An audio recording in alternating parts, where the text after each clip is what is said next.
જય માતાજી. અંતિમધામ આશ્રમ મારો, તમારો અને બધાનો આશ્રમ.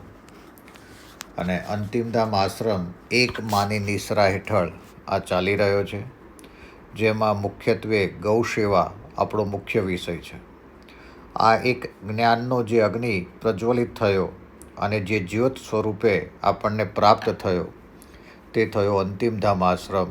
અને એક જ આદેશ હેઠળ અહીં કાર્ય થઈ રહ્યું છે. અહીં કાર્યમાં જે મુખ્ય છે તે છે રાષ્ટ્ર. અને જો રાષ્ટ્ર હશે તો આપણે રહીશું, એ અંતિમધામનો મુખ્ય વિષય છે.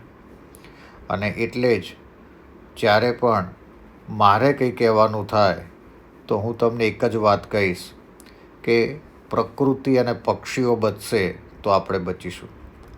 અને પ્રકૃતિ અને પક્ષીઓને બચાવવા માટે તમે જે આ કરી રહ્યા છો તેના માટે પરમાત્માના આશીર્વાદ આપના ઉપર કાયમ રહેશે. અંતિમધામ આશ્રમ દ્વારા આપણે વૃક્ષારોપણનો પણ જે કાર્યક્રમ કરી રહ્યા છીએ, એ વૃક્ષારોપણના કાર્યક્રમથી પણ પરમાત્મા આપણા ઉપર રાજી રહેતા હશે.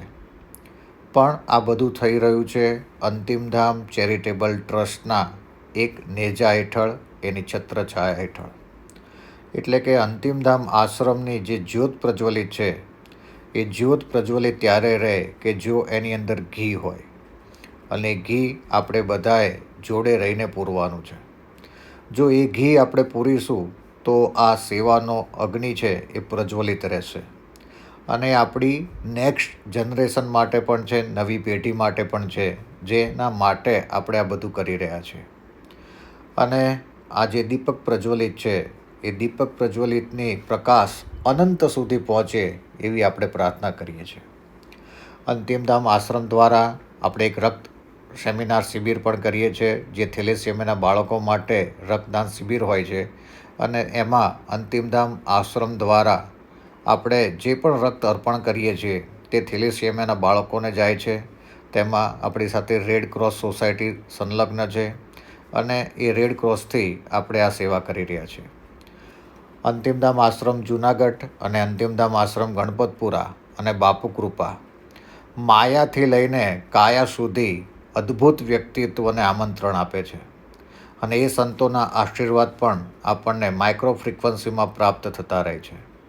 અને એટલે જ આ આપણે જે ભોજન પ્રસાદ સ્વરૂપે જે પ્રાપ્ત કરીએ છીએ તેના માટે આપણે જીવનભર અંતિમધામ આશ્રમને ઋણી રહીશું. અને તમે જે કરી રહ્યા છો એનાથી ભૂદેવો, ગાય અને પ્રકૃતિનું પોષણ થઈ રહ્યું છે. અંતિમધામ આશ્રમનો જે મુખ્ય વિષય છે તે ગૌ સેવા છે. અને આજે કહેતા આનંદ થાય છે કે આપણે જે ગૌ સેવાનો પ્રારંભ કર્યો હતો 4 વર્ષ પહેલાં, એ ગૌ સેવા આજે અદ્ભુત ગૌ સેવા થઈ રહી છે. અને આજુબાજુ પણ બીજા લોકોને આ ગૌ સેવા કરવાની પ્રેરણા મળી છે. આજે બ્લડ ડોનેશન કેમ્પ દ્વારા પણ ઘણા બધા લોકોએ આપણો સંપર્ક કર્યો. અને જેને જોઈતું હતું એ ત્યારે કોરોનામાં પણ આપણે એમને બ્લડ પૂરું કર્યું હતું. અંતિમધામ દ્વારા હંમેશા એક નવો કન્સેપ્ટ ઊભો કરીએ છીએ કે નવા વિચારો સાથે આપણે સમાજને કંઈ પ્રદાન કરીએ. અને ગાય દ્વારા આપણે જે સેવા કરી રહ્યા છીએ, જેમાં તમે સહભાગી છો. એક વ્યક્તિ કદાચ કંઈ ન કરી શકે, પણ આપણે બધા જો ભેગા થઈએ અને ભેગા થઈને જો સેવાનો પ્રારંભ કરીએ તો એ સેવા કેવી થાય એ આજે અંતિમધામ આશ્રમ ઉત્કૃષ્ટ ઉદાહરણ છે. અંતિમધામ આશ્રમમાં જે ગૌ માતાની સેવા થઈ રહી છે અને એ સેવા દ્વારા આપણને જે આનંદ થાય છે એ આનંદ ખરેખર અનેરો છે. અને તમે જ્યારે પણ અંતિમધામ આશ્રમમાં આવો છો, ગૌશાળામાં આવો છો, ત્યારે તમે જે જોઈ રહ્યા છો કે ગાયોની જે સેવા થાય છે એના દ્વારા આપણે નવી પેઢીને એક નવા વિચારો સાથે રાષ્ટ્રને અર્પણ કરીશું.